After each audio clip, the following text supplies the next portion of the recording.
दोस्तों, लोगों के पास जमीनी विवाद बहुत ही ज़्यादा होता है। जैसे अगर दो लोगों की ज़मीन है तो कुछ लोग कह रहे हैं कि मेरा थोड़ा इधर 2 फीट मेरा इधर ज़्यादा है, 2 फीट मेरा इधर ज़्यादा है, या आपका 2 फीट इधर कम है, आप ज़्यादा बना लिए हैं, कम बना लिए। सीमा के विवाद को लेकर, ज़मीनी सीमा विवाद को लेकर बहुत सारे विवाद यहाँ समाज में हैं, जो कि झगड़े हैं कि आपकी ज़मीन यहाँ से नहीं यहाँ से है। उसका विकल्प क्या था? विकल्प उसका था पैमाइश कराने का, कि अगर विवाद आप दोनों लोगों का है तो तहसील के पास सारा डेटा है, वो व्यक्ति जाए और पैमाइश के लिए वहां पर तहसील में जाकर अपना वहां वाद संस्थित करे कि इसकी पैमाइश कराकर हम दोनों लोगों की सीमा अलग की जाए। यही नियम था। लेकिन उस नियम में होता क्या था कि वहाँ की तहसील में लेखपाल साहब की, कानूनगो साहब की, तहसीलदार साहब की जी हजूरी में लोगों को बहुत सारी दिक्कतें होती थी। दोस्तों, सबसे ज़्यादा लंबित काम तहसील का होता था।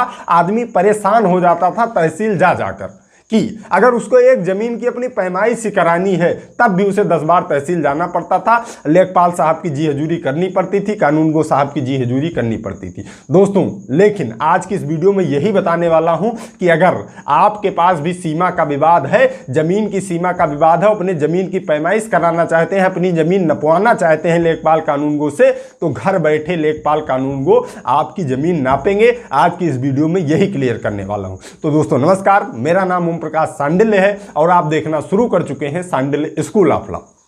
दोस्तों, पैमाइश की समस्या को देखते हुए कि आम जनमानस को इसमें बहुत सारी समस्या होती है। जैसे पैमाइश एक सामान्य चीज़ है कि अगर भाई साहब हमारे सीमा विवाद है दोनों लोगों में कि सीमा क्लियर नहीं है कि इनकी ज़मीन कितनी है, इनकी कितनी है, तो एक आवेदन पर पैमाइश हो जानी चाहिए थी। लेकिन ऐसा होता नहीं था। जो व्यक्ति तहसील के चक्कर लगाता था, वो तहसील के चक्कर लगातार जब लगाता रहता था तब उसकी पैमाइश होती थी, उसे बहुत सारी समस्याओं को झेलना पड़ता था। इसी बात को लेकर राजस्व परिषद ने एक नई व्यवस्था बनाई, उत्तर प्रदेश राजस्व परिषद। ये ध्यान रखिएगा, यह व्यवस्था उत्तर प्रदेश के लिए है। उत्तर प्रदेश राजस्व परिषद ने ईज ऑफ लिविंग के तहत एक व्यवस्था लागू की है। वो व्यवस्था क्या है कि ऑनलाइन आवेदन लिया जाए इसका, पैमाइश का, कि ऑनलाइन व्यक्ति आवेदन करे। जैसे उत्तर प्रदेश में आय, जात, निवास, इसके लिए भी लोगों को तहसील का चक्कर लगाना पड़ता था। लेखपाल साहब को ढूंढते रहते थे, उनकी रिपोर्ट नहीं लगती थी। लेकिन ऑनलाइन आवेदन कर दिया गया। यहाँ आवेदन करके व्यक्ति अपने घर पर बैठ जाता है। सारी प्रक्रिया होने के बाद वो वही लोग माड़ी से अपना आवेदन पत्र निकाल लेता है, अपना वो जो कोई भी प्रमाण पत्र है, आय, जात, निवास, वो निकाल। इसी प्रकार से यह प्रक्रिया भी कर दी गई। इस प्रक्रिया के अंतर्गत वाद.up.nic.in की एक वेबसाइट है, यहां मैं लिंक आपको दूंगा, वाद.up.nic.in। इसकी वेबसाइट पर आप जाकर उत्तर प्रदेश राजस्व संहिता 2006 की धारा 24 के अंतर्गत पैमाइश का ऑनलाइन वाद दर्ज कर सकते हैं। अब दोस्तों, जब आप वाद.up.nic.in पर जाएंगे तो वहां एक कॉलम आपको दिया रहेगा धारा 24 के अंतर्गत पैमाइश का आवेदन। उसमें जब आप आवेदन करेंगे 1000 रुपये ऑनलाइन फीस आपकी जमा होगी। इसके बाद आपका वो जो वाद है वह एसडीएम के न्यायालय में ऑनलाइन दर्ज हो जाएगा।